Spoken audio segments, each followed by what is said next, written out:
विद्वतजन और दोस्तों, सबसे पहले मैं अपने मित्र के अग्रवाल को बधाई देना चाहता हूँ। उन्होंने उपन्यास लिखा है। हाँ ठीक है। के अग्रवाल से मेरी दोस्ती 90 के दशक में हुई। 30 साल में महाराजगंज में था और उसी समय ये गुवाहाटी की अखबार प्रहरी छोड़ कर आए थे और मेरी वहाँ पोस्टिंग हुई थी।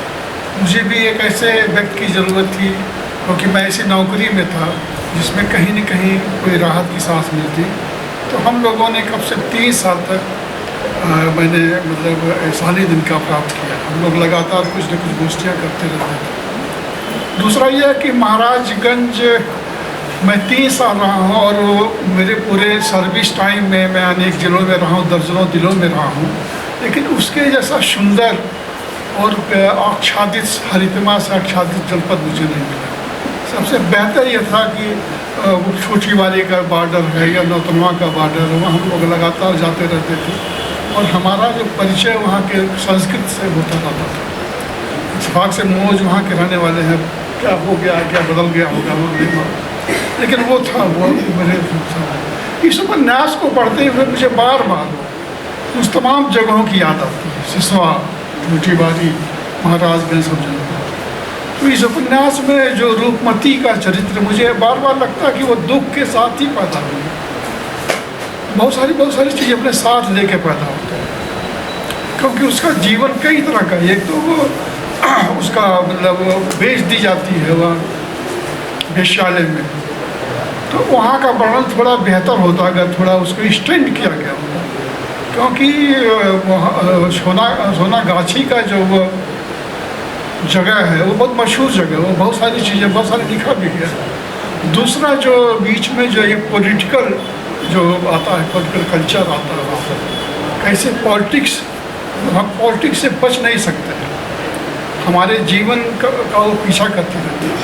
तो मुझे बार बार लगता है जिस तरह के परिस्थिति में, जिस तरह के राजनीतिक समय में हम लोग रह रहे हैं, उसमें ऐसे लोग ही दबंग चौधरी जैसे लोग पैदा हो सकते हैं। ये बार बार कहा गया कि उसका चरित्र कहीं न कहीं प्रतिरोध नहीं कर पाता है। तो ये इसका एहसास होता है, बार बार होता है, इसका एहसास होता है, लेकिन वो उसके जीवन में कितनी विडंबनाएँ हैं, उसके जीवन में कहीं विडंबनाएँ हैं। और ये जैसे शिवेंदु बुआ ने कहा था कि कोई औरत पैदा नहीं होती, बनाई जाती है, तो कैसे समाज बना देता। लेकिन वो बात जो बात में नरेश राम ने कही थी कि उसका प्रतिरोध कहीं दिखाई नहीं देता, कहीं प्रतिरोध नहीं करता। दूसरा जो साधुओं के संग में फंस जाती है बाकायदे, वो उसमें असीमानंद अव्यानंद तमाम तरह के लोग होते हैं, वो संसार थोड़ा और चटक होके आता है। उस वक्त एक उपन्यास ये दूरनाथ सिंह का आखिरी कलाम, अद्भुत उपन्यास है, वो साधुओं के जीवन के उनके शोषण के ऊपर निर्धारित है। तो ये थोड़ा उभर का आता उसमें, तो वो उसमें तमाम तरह की चीज़ें, वहाँ उससे मुलाकात रघुनाथ से होती है जब उसका जीवन बदलने लगता है। तमाम घटनाओं को जीवन एक जैसा नहीं होता, बदलता रहता है। अच्छा, जब जीवन बदलने लगता है, रघुनाथ जैसे लोग मिलते हैं, वो पढ़ाई वढ़ाई में वो होती है, संलग्न होती है, वो उसके पोषण, फिर बाद में कैसे भू माफिया और उसके बीच को वो संघर्ष करती, वो बेहतर मतलब उस उपन्यास का है, वो अंश बेहतर संघर्ष करने वाला। और उसकी अनुमति ये होती कि जो डॉक्टर की मतलब हत्या हो जाती है। तो ये एक तरह से एक दुखांत उपन्यास, मुझे बार बार लगता है कि दुखांत उपन्यास ज़्यादा हमको प्रभावित करते हैं। अगर आप तीसरी कसम की बात सोचिए आप, तो उसके अंत में अगर हीराबाई मिला दिया तो उसका कुछ नहीं होता। तो दुखांत का जो असर है, जो ट्रेजिडी है, हमारे मित्र हैं रघुनाथ जी बताएंगे इसके बारे में विस्तार से। तो ये बहुत सारी चीज़ें उसमें आती हैं। बीच में एक और भी आता है उसमें, जब वो 15-20 साल के बाद लौट के जाता है, तो मुझे 15-20 साल कितनी चीज़ें बदल जाती हैं। मुझे जगदम्बा प्रसाद दीक्षित का उपन्यास याद आता है, जो मुझे बहुत हान का इतिवृत्त। उसकी कथा भी उसी तरह कथा है कि एक आदमी नायक है, वो मुंबई जाता है और ये सोच के जाता है कि 10-15 साल में हम वेल सेटल्ड हो जाएंगे, फिर अपने गांव जाएंगे। लेकिन जब गांव लौटता है रूपमती की तरह, जब वो गांव लौटता है तो सारी चीज़ें छिन्न बिछड़, सब लोग कुछ मृत्यु हो जाती, कुछ डेथ हो जाती है। तो वो उपन्यास मुझे बहुत हार्ट करता है। तो ये इस पोर्शन को भी बढ़ाया जा सकता है, जिससे वो आती है ठूठी मारी जाए, ठूठी मारी थोड़ा कहा जाए कि थोड़ा विवरण किया जाता है। तो ये उपन्यास की और सारी चीज़ें हैं, आलोचक लोग बताएंगे इसमें क्या कमी है क्या नहीं है। मैं आलोचक नहीं हूँ और मैं संवेदनशील हूँ, तो कम से कम के.एन. अग्रवाल के प्रति हूँ भी, क्योंकि मेरे पुराने मित्र हैं। तो बहुत सारी ऐसा ना होना चाहिए कि फिर आलोचना ही की जाए।